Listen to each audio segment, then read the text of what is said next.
चलिए आज हम बात करेंगे ईरान की जो मिसाइल्स अंडरग्राउंड जो शहर है उसके बारे में। तो सुप्रीम जो लीडर हैं खामेनेई, उनकी मौत के बाद अमेरिका इजराइल के हमलों का जवाब हज़ारों बैलिस्टिक मिसाइल्स, हाइपरसोनिक हथियार और कुछ सोसाइड जो ड्रोन हैं उनसे दे रहा है। पूरे मिडिल ईस्ट में आग बरसाने की जो ताकत है वो आ चुकी है। क्या ईरान 4 से 5 हफ्ते तक युद्ध जारी रख सकता है या यह उसका आखिरी दाव है? तो चलिए खबर देखें। तो ईरान के पास मिसाइलों के अंडरग्राउंड शहर हैं ज़कीर में, और कौन से हथियार मौजूद हैं, मिडिल ईस्ट में कितने दिन आग बरस सकता है वो हम देखेंगे। यानी कि मिडिल ईस्ट में जो युद्ध चल रहा है वो और कितने दिन चलेगा, वहीं ईरान के जो अंडरग्राउंड जो शहर है वो क्या है। तो क्या ये मिसाइल शहर है, इसे देखें तो ये भूमिगत सुरंगों और बंकरों का विशाल नेटवर्क है जो पहाड़ों, खासकर जाग्रोस पर्वत श्रृंखला के नीचे खुदे हुए हैं। गहराई की बात करें इनके की तो ये 500 मीटर तक जो है खुदा हुआ है, और कुछ जगहों पर 80 से 100 मीटर या इससे ज़्यादा भी है। इससे सामान्य बम या यहाँ तक कि कुछ बंकर बस्टर बम भी पूरी तरह नष्ट नहीं कर पाते हैं इन्हें। और इनके जो उद्देश्य हैं वो क्या हैं, तो मिसाइलों को स्टोर करना इन बंकरों का मुख्य उद्देश्य है। असेंबली करना, फ्यूल भरना और लॉन्चर तैयार करना, वहीं छिपाकर हमला करना इनका मुख्य उद्देश्य है। ये सेकंड स्ट्राइक यानी कि दूसरा हमले की क्षमता देते हैं, यानी दुश्मन के पहले हमले के बाद भी जवाबी हमला ये संभवतः दे सकते हैं।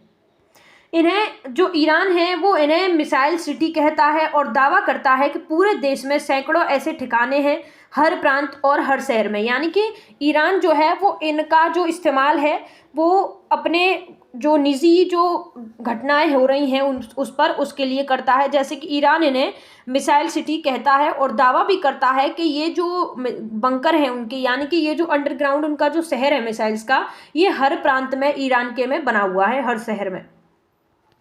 इसकी मिसाइल की ये जो विशेषताएं हैं उनकी बात करें हथियार की, तो मुख्य जो विशेषताएं हैं तो हज़ारों बैलिस्टिक मिसाइल्स, क्रूज मिसाइल्स और जो सुसाइड ड्रोन हैं जैसे कि जाहिद 136 और कुछ लॉन्चर यहाँ रखे जाते हैं अंडरग्राउंड शहर में।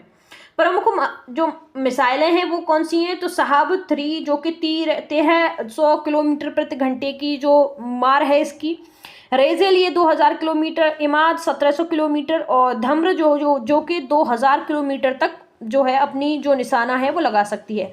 खुर्रम शहर जो कि 2000 किलोमीटर और हैवियर जेह जो कि 1350 किलोमीटर आदि तक इनकी जो मिसाइल हैं प्रमुख वो बनी हुई हैं। ड्रोन की बात करें तो अबाबिल 5 शाहिद सीरीज कुछ बेस में 5000 प्लस ड्रोन तक होने का अनुमान उनके जो अंडरग्राउंड जो शहर है उसमें बताया गया है। ईरान के पास कुल 3000 प्लस बैलिस्टिक मिसाइल्स हैं और होने का अनुमान यह है कि 22 से 26 की रिपोर्ट्स के अनुसार ये जो मिसाइल्स हैं वो 3000 प्लस बताई जा रही हैं। और ये शहर इन्हें सुरक्षित रखते हैं, ये अंडरग्राउंड जो शहर हैं वो इन्हें काफ़ी सुरक्षित रखते हैं विस्फोट पर भी। खुर्माबाद जो कि लेरेस्तान प्रांत में है, ये सबसे बड़ा में से एक साहब 3 जैसी लंबी रेंज वाली मिसाइलों के लिए है। और केरवान शाम जो कि बख्तराम बेस में है, जी 60 प्लस सुरंगें और कुछ सैकड़ों बंकर्स इसमें बने हुए हैं। सेमनान सबसे बड़ा मिसाइल कॉम्प्लेक्स है, यहाँ पर सबसे अधिक मिसाइल्स रखी हुई हैं। लार फार्स प्रांत में जो कि विशाल सुरंग नेटवर्क है। और कौम के पास, सिराज के पास और कुछ जागरूक पर्वत के पास कई अन्य अंडरग्राउंड जो शहर की जो गुफाएं हैं, जो बंकर है वो बने हुए हैं। ईरान ने 2025 में कई वीडियो जारी किए जहां IRGC कमांडर अमीर अली जो हमीद जाहिद और कुछ जनरल मोहम्मद वगैरह ने ऐसी बेस का दौरा भी किया था और वीडियोस भी अपलोड किए थे। इनकी रणनीति का अगर जो महत्व है उसकी बात करें तो ये शहर ईरान को पैसिव डिफेंस देते हैं, हमले से बचाव और छिपे हुए हमले की क्षमता को जवाब भी देना चाहते हैं। इजराइल अमेरिका ने 2025 से 26 में कई हमले किए और B2 बम्बर से बंकर ब्लास्टर बम लेकर गहरे ठिकानों को पूरी तरह नष्ट करना मुश्किल था। ईरान इनसे पूरी मिडिल ईस्ट यानी कि इजराइल, गल्फ देश, यूरोप और कुछ रेंज तक में हमला कर सकता है इन जो मिसाइल्स हैं उनसे। हालिया तनाव में ईरान ने इनका इस्तेमाल कर पलटवार किया है और प्रोपेगेंडा को पूरी तरह वीडियो जारी कर डर फैलाया है। वर्तमान अगर इसके अनुमानित जो स्टॉक है उसकी बात करें, यानी कि ईरान के पास इसका जो स्टॉक है वो कितना है, तो बैलिस्टिक जो मिसाइल्स हैं वो कुल 2000 से 2500 प्लस बताई गई हैं IDF और कुछ अन्य इंटेलिजेंसी रिपोर्ट्स के अनुसार।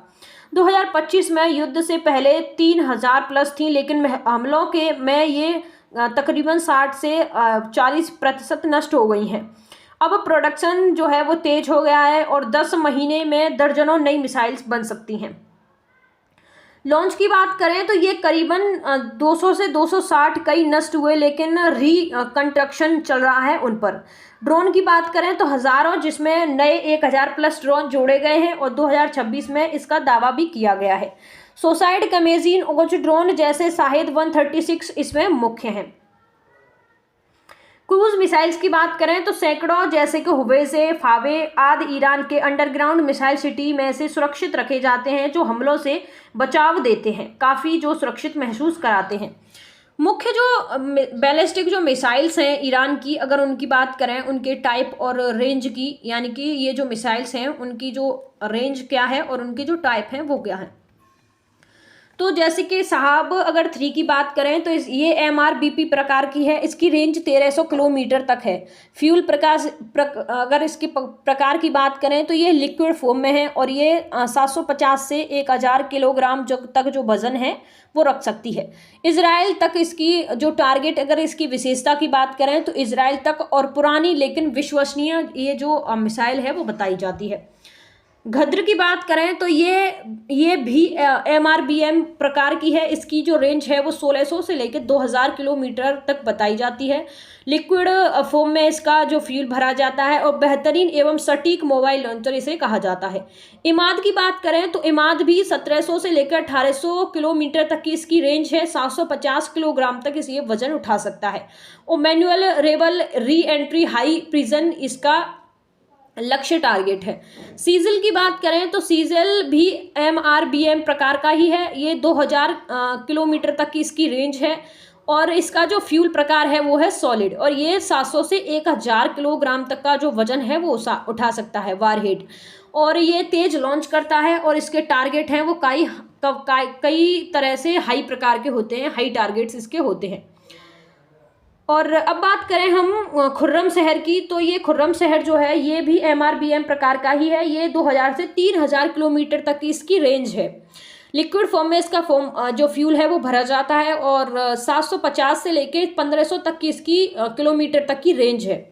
हैवी वारहेड और मल्टीपल सबयूशनल जो इसका विशेषता है।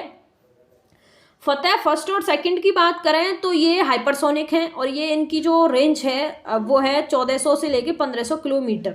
इसकी विशेषता की बात करें तो ये मिसाइल डिफेंस को चमका देती है। खैबर सेकंड की बात करें तो ये जो है वो 1450 तक इसकी जो रेंज है वो बताई गई है और इसका जो फ्यूल का जो प्रकार है वो है सॉलिड और ये हाई स्पीड वाली और प्रिजन स्ट्राइक वाली जो है वो मिसाइल बताई गई हैं। हज काजिम की बात करें तो ये भी इसकी जो रेंज है वो है 1400 किलोमीटर और ये इसका फ्यूल लिक्विड फॉर्म में रहता है और इसकी जो रेंज है निशाने की वो है 750 से 1500 किलोमीटर और ये क्विक रिस्पॉन्स वाली होती है, यानी कि तुरंत अपना जो प्रभाव है वो दिखाती है।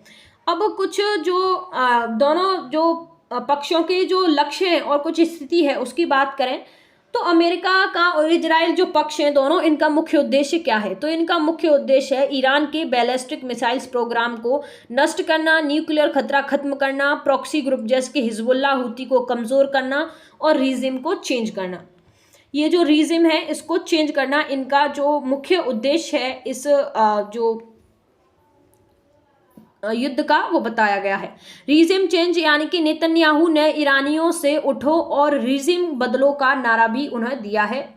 इनकी वर्तमान स्थिति की बात करें तो एयर सुपरियरिटी हासिल और ईरान के लॉन्चर और स्टॉक को 50% प्लस तक नुकसान, और जो ट्रंप है उसने 4 से 5 हफ्ते तक से ज़्यादा तक का जो युद्ध चलने का भी कहा है और हार्टेट इस जो हिट्स हैं अभी बाकी हैं, यानी कि जो ट्रंप है उनका कहना है कि इससे अभी अधिक ज़्यादा जो कठिन जो हमारे वॉर हैं जो हिट्स हैं अभी वो बाकी हैं वो ईरान पर करने के लिए।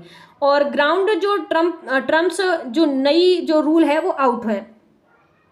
इनके अगर ईरान की बात करें, पक्ष की ईरान की तो इसका जो उद्देश्य है वो है अस्तित्व बचाना, पलटवार से दुश्मनों को महंगा बनाना और क्षेत्रीय प्रॉक्सी को दबाना। इसके और जो लक्ष्य है, जो उद्देश्य है, जो वर्तमान स्थिति है वो है स्टॉक घट रहा है उसका वर्तमान स्थिति में। मिसाइल लॉन्चर पर हमले से कमजोरी काफ़ी आ चुकी है ईरान में, और लेकिन ड्रोन और प्रॉक्सी से जो हमले हैं वो जारी हैं। IRGC कोई नहीं है। युद्ध कितने समय तक चल सकता है? तो ट्रंप और नेतन्याहू ने 4 से 5 हफ्ते या 4 लॉन्गर अगर जरूरी रहा तो, यानी कि लंबे समय तक भी ये युद्ध चल सकता है, लेकिन इंडलेस वॉर भी नहीं है। ईरान के मिसाइल स्टॉक तेजी से घट रहे हैं। इंडलेस यानी कि ये यूक्रेन और रूस की तरह, यानी कि जो लंबे समय से चल रहा है, ऐसा नहीं हो सकता। ये कम समय तक ही रहेगा। उच्च तीव्रता में 5 से 10 दिन, कम तीव्रता में हफ्तों तक रह सकता है। और अमेरिका ने मुनीशंस भी दबाव में लिया है। अब इस पर अगर अंतर्राष्ट्रीय प्रतिक्रिया की बात करें तो अमेरिका जो है वो खामेनेही की मौत को इतिहास का सबसे बड़ा अवसर बताया और ईरानियों से उठो और रिजिम बदलो को भी कहा। इजराइल ने नेतन्याहू ने हमलों की सफलता बताई और खामेनेही की मौत को बड़ा झटका माना। रूस और चीन ने जो सिविल जो मर्डर कहा और अंतर्राष्ट्रीय कानून और मानवता के मानकों का उल्लंघन बताया। चीन ने गंभीर उल्लंघन कहा और ईरान की संप्रभुता पर हमला बताया और UN चार्टर का उल्लंघन भी कहा। यूरोपीय संघ जैसे कि फ्रांस ने ईरान के हमलों की निंदा की, लेकिन सावधानी से अमेरिका की आलोचना से बचे। फ्रांस ने खामेनेही को तानाशाह कहा और मौत से संतुष्टि जताई है। ऑस्ट्रेलिया और कनाडा की बात करें तो इन्होंने अमेरिका इजराइल हमलों को जो है वो खुला समर्थन दिया है और खामेनेही की मौत पर शोक भी नहीं जताया है। पाकिस्तान ने अंतर्राष्ट्रीय कानून का उल्लंघन बताया और चिंता भी जताई है। संयुक्त राष्ट्र ने सुरक्षा परिषद की इमरजेंसी बैठक डी एस्केलेशन की अपील की है। अन्य देश जैसे कि उत्तर कोरिया और इंडोनेशिया, वहीं मलेशिया की बात करें तो उन्होंने निंदा की है और अवैध आक्रमण भी कहा है। सिया समुदाय में बदले की जो मांग है वो भी हुई है। धन्यवाद। Thanks for watching our video.